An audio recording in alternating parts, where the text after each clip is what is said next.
Alright guys, hope you're all doing well, hope you're all keeping safe. Welcome back to another weekly vendor reset video.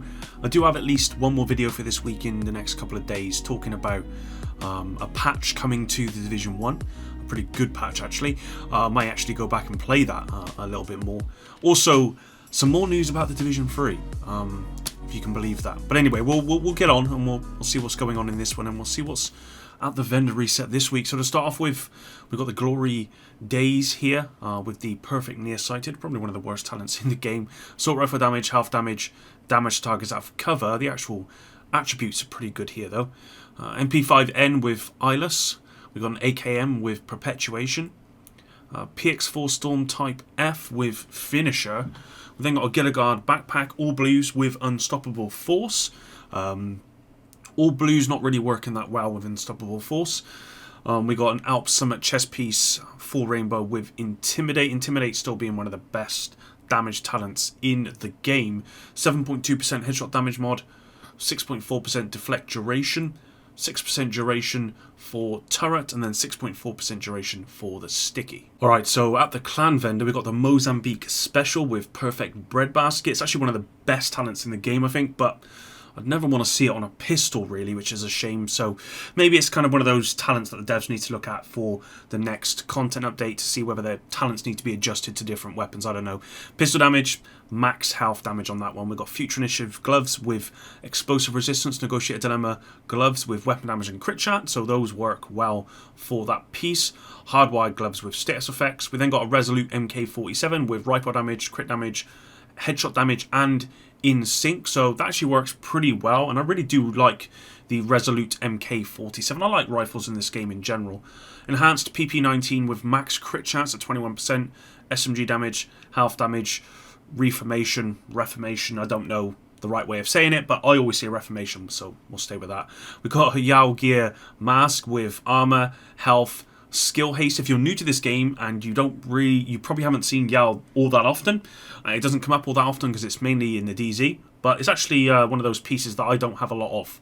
So, but yeah, this piece isn't the best piece. Got Hana Yu knee pads with skill haste and crit damage. We then got Murakami holster with status effects and crit damage.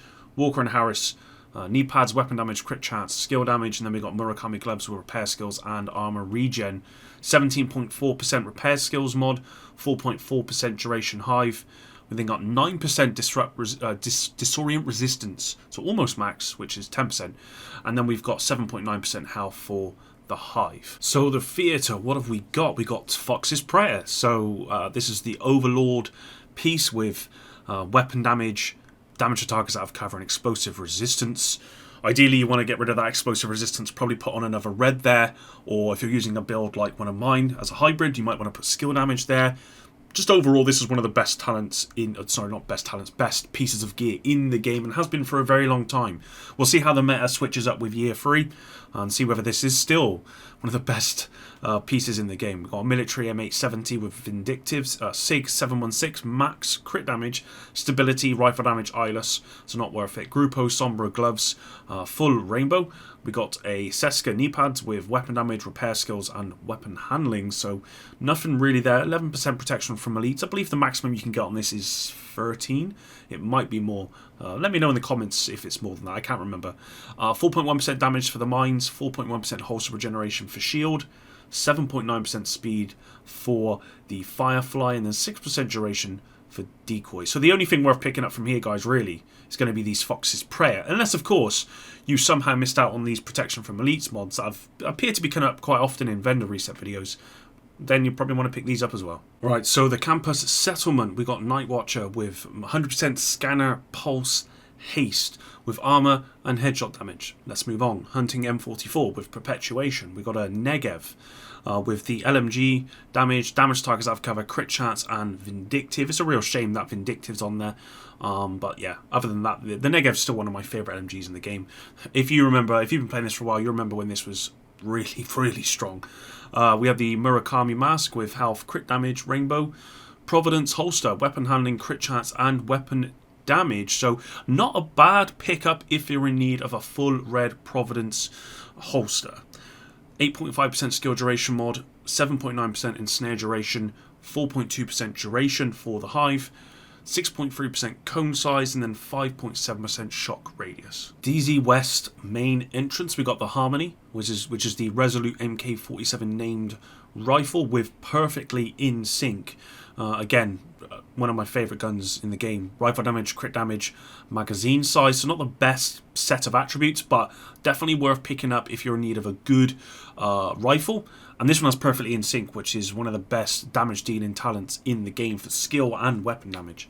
SASG 12 with perpetuation. We got an ACR SS with max rate of fire. It's also got strained on there. Foundry Bulwark gloves with armor and hazard protection. Eclipse Protocol knee pads with skill haste. Richter and Kaiser gloves with crit chart status effects. 511 knee pads with armor, hazard protection, and status effects. I think everyone will probably agree with me. 511 really needs a buff in year 3, hopefully. 11% protection from elites mods again. Well, obviously you can do this with DZ currency instead. 4.2% damage to mines, 4.2% holster regeneration for shield, 6.1% blind effect duration, and then we got 6% health for the decoy. So the only thing really worth picking up from here, guys, is Harmony, if you don't have it already, because it is a very good weapon. DZ South. We've got the Pointman, the Gilligard named chest piece with armor, status effects, and then max armor regen. It's also got perfect Vanguard, which isn't a bad talent at all, actually, but yeah, I don't particularly like this piece. Moving on, Black Market T821 with Spike. The actual attributes are really good, so you'd probably want to get rid of Spike off of that one. A Fel SA58 Para with Future Perfect, one of my favourite talents in the game.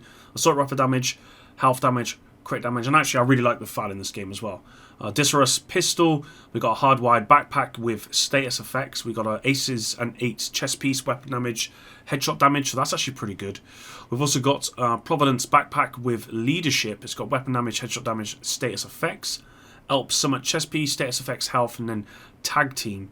We then got 10.1% crit damage mod, 4.3% damage for the drone, 5.9% skill haste for turret, and then 5% blast radius for sticky. Last DZ vendor, DZ East. What have we got? We've got the White Death, which has max headshot damage, almost max marksman rifle damage at 14.5%, crit chance, and then it's also got Ranger on there. So actually, if you're in need of like a really hard-hitting marksman rifle that's not an exotic, then this is actually pretty good, especially with Ranger on there. You probably want to get rid of the crit hit chance for something else. And then you've got yourself a really nice weapon there. Tactical 308 Sniper. We've got a custom L8, L86A2 with Future Perfect, hardwired mask with skill haste, tip of the spear holster, weapon damage, status effects, Wyvern mask with skill haste, headshot damage, Gilligard holster with armor, crit chance, hazard protection. We then got 8.5% skill duration mod, 4.3% duration for the moving on, 7.8% health for Firefly, 4.7% skill haste for Pulse, and then 4.1% duration for the Trap. So let's go to New York, guys. Alright, so last two vendors in New York. We've got the G36C with Preservation, Infantry MG5 with Reformation, Custom M870 with Strained, Snubnose Disarus with Breadbasket. Still don't have that max accuracy attribute yet on a pistol. Badger Tough backpack with max armor regen, armor, hazard protection, and then unstoppable force. Alp Summit gloves with status effects and skill damage. Golan gear holster. We got a rainbow with that one. 10.2% crit damage mod, 7.4% headshot damage mod, 4.3% damage for mines, 8.5% stim efficiency, and then 5.9% shock radius for the Trap. And we'll go around to the last vendor here, guys, and see if there is anything worth picking up before calling an end to this one. Hopefully there is something. We've got a Fal with Ignited, a Surplus SVD with max reload speed, Spike, headshot damage, marks rifle damage. We got a SIG 716 with Eyeless, Police 686 Magnum with Optimist, Richter and Kaiser backpack with Shock and All. It's got skill damage and crit damage as well. 511 knee pads with armor, weapon handling, skill damage. So we got Rainbow on there. We got Gilligard holster, Rainbow, 9.9% crit damage mod, 8.3% shock resistance, 5% damage reduction, 5.7% blind effect duration, and 6% health for the decoy. So that's it for this, guys. For this week, guys. Overall, I think the best pickups this week are going to be Fox's Prayers, perfectly in sync on that Resolute MK47. I think it was the Harmony, the named rifle, and then also the named sniper, the White Death, which was actually a pretty good pickup if you're in need of a high damage sniper in this game. That's not an exotic, of course, because otherwise you just go for the Nemesis, or even maybe someone like the Mantis, for example. But that's it, guys. Thanks very much for watching. Like I said at the start of the video, I will probably have the next video will probably be Thursday, where I've got a bit of news surrounding Division 3, if you can believe that, and also some changes or an update that's coming to the Division 1, which may actually see me go back to it, but I do need a new console in order to do it, and more details on that soon. But thanks for watching. Until the next one, Epic out.